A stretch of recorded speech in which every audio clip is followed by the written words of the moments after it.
All right. Now let's do what not to include. So let's bring it all over here. Do not include. Okay.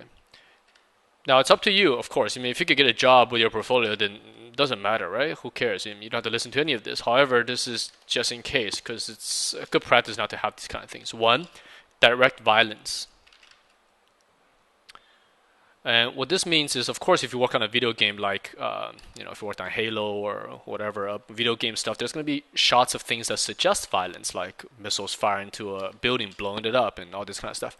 Direct violence is actually showing physical gore, like a monster is stabbing a guy and his guts are falling out, or someone beheading someone, their head is falling down, there's all this blood. Not professional, okay? Even in films, you really don't see this kind of stuff. Not professional, I just leave it not pro. Easier to see, right? Not pro. Okay, because you could show a lot of violence, to like the explosions or a robot getting killed or whatever. Suggesting of a crash of a train and all that kind of stuff. You can suggest it. They just don't show direct, especially like a lot of blood and stuff on screen. It's just not professional because you don't know who's reviewing portfolio. You could easily offend somebody when you show direct violence. Okay, that's something to just kind of avoid. The other one is to kind of the sort of related, which is just sexy girls for no reason. Okay. Now, a lot of games and films, obviously, we have sexy girls and stuff like that. But if it's part of a design, sure, it's fine. But the thing that doesn't make it look pro, right, or anti, I should just write anti-pro, is just blatant shots of some girl in a bikini sitting on by a waterfall or something, pin-up type stuff. Not really good to have a professional portfolio. You can always do that in your own time, show as many as you want. But it depends. Again, depends on what studio, which I'll talk about in a bit. But in general, especially in the film industry, you want to avoid this kind of stuff because the HR department. Here's a good clue. The HR usually screens your portfolio first, especially for a big studio out there, like Industrial Light and Magic in these places. The HR is trained to kind of recognize what is good and what is bad, at least a general sense of it. So, in the HR, you're talking about a lot of women who work in these departments. So, if you put something very offensive in your portfolio, they could simply just toss it to the side and not even move it up the chain, right? So, it's better to be safe than sorry, right? Even if you have good work, what if you put something very offensive in there? So, generally, you want to avoid this kind of blatant, right? But very different than if you're doing designs for a game and there's very sexy girls in it. That's fine. It's for a project. What I'm talking about here is just putting a girl sitting on a rock, no reason, just to put in your portfolio. Not that professional. Fan art, big one. Don't put this kind of stuff in. Okay, means no characters from Street Fighter or Disney or Pixar and these kind of things. Don't draw specially stuff from the company you're applying to. That's not pro because they want to see you as a designer who respects intellectual property. If you have work from other projects, they might ask you, oh, did you, for example, you drew something from Halo, right? They might ask you, hey, this is from Halo. You go, no, I just want to draw it. They're like, interesting. I wonder if this person could be trusted on a project.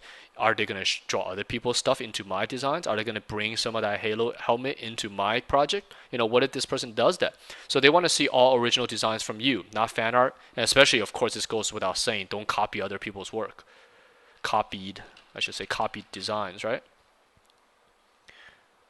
Don't do that. This is probably the general biggest no-no. Do not copy other people's work, right? You could be influenced, you could be all that. Just don't copy someone else's design. Don't put a Halo helmet in your thing or something from Mass Effect and call it yours. Okay, it belongs to someone else, and that stuff don't belong in your portfolio. Some other stuff to probably avoid. Anything that, again, kind of cuts. This is more for the film industry, but it's something I've been taught when I was in school not to include, which is too many World War II or Nazi-related things. Okay, because we're talking about the film industry here. You have a lot of people who has very religious backgrounds and these kind of things. Again, for a project, fine, but you don't want to draw a bunch of soldiers, a bunch of Nazi symbols and all these kind of things walking around. Again, if you work on Wolfenstein stuff like that, sure, you could probably include a few. But in general practice, keep it out for now. Okay, you can always take it in later. So these are just general tips of things not to put in. Purely for one, to look pro, two, don't offend anybody. Okay, so let me think if there's anything else. I think that's pretty much the general stuff to not put in. Okay, of course. There's one more, which is a big one. Student-looking work.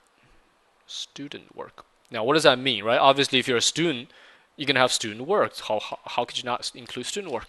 Well, what I'm talking about here is blatant student work. Things like from your Viscom stuff, Viscom like drawing the cubes, drawing simple perspective. These kind of things look like schoolwork. And if you want to be seen as professional, even if it's your first job, you want to make sure mentally the employer, whoever's looking through your portfolio, sees you as a professional, not as a student.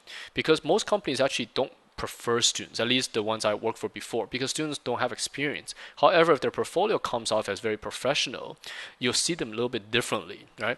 So avoid this kind of work. So another example would be like class assignments where you have to draw something on a table, or what else is Viscom? Like basically your early term stuff is all student work, color swatches and all these kind of things. Super unpro, because those are things, this kind of stuff here, Viscom, it should lead you to do project work. What you should include, which let's go back to include, boom, right? It's student work, however, it looks like project work. So if you never worked on a project because you are a student, your stuff should still look like they belong in a project. And some of the stuff that helps with that is things comes in sets. Not sets as environments, but sets is in maybe 1 or 2 or 3 of the images are related to each other. What gives away a student work is when the first one is a bunch of cubes, and then the next one is a study of a still life, the one we used example last week, and then you go to some architecture rendering or something like that. This is student stuff that the school's trying to teach you to draw, not in your portfolio. Okay, here for example, you can have vehicle designs from one project, and then the same project also has architecture. The same also has characters, right? So 1, 2, 3 pages of it, or maybe collage it together, has the same type of flow in terms of design. So when someone looks at your portfolio here, they go, "Oh, I see. This person thinks from a project point of view," versus doing this kind of stuff, which is one-off. Everything's one-off, right? Have this kind of consistent flow in your portfolios. Changes their mind completely, different mood when they see it. Okay, so think project. Whoops, I just wrote project here. Project oriented. Okay, sorry, it's very hard to write and talk and think at the same time here. Okay, another thing to avoid here: random work. Okay, so what this actually means is stuff that doesn't relate to the industry. Not related. If you're looking for a job as a concept designer in a game or a film, then your portfolio should be only about concept design from a film. Don't put in stuff like you like photography, so you included some portrait shots in there as well. It's going to confuse the employer going, what is this stuff, right? Or even if you like to do website designs and you print out 2 website layouts in there, very confusing. If you're doing concept design for a game or film, that's all you do. That kind of stuff, once they hire you, you can always show off on the job, right? You could say, hey, look, I could also try out this, or I could do some UI design. Sure, you could do that. But your primary job is a concept designer, and your portfolio should also then show that. Because we go back to the beginning here, you only have this many pieces. Okay, if you're trying to fill it in with other stuff, not only does it say like, hey, wait, what does this person do? Secondly, it says, is this person have so little experience that they can't even fill up 35 images, that they have to put in stuff from school or put in stuff that's not even part of their job into this portfolio? Very suspicious, right? So employers who look at this stuff are very, very experienced. A lot of them, they look at hundreds, thousands of portfolios. They know exactly how to kind of profile the person sending the work in without ever meeting you, right? So these kind of things are dead giveaways of probably avoid this person, right? That, again, like, if you have a portrait painting of your dog or something in the work, it's like, why is this here? Why is this person including illustration work in a design portfolio? Sure, you could paint a dog and stuff, but that's not for the portfolio. That's for something else. Right? That's for your personal work.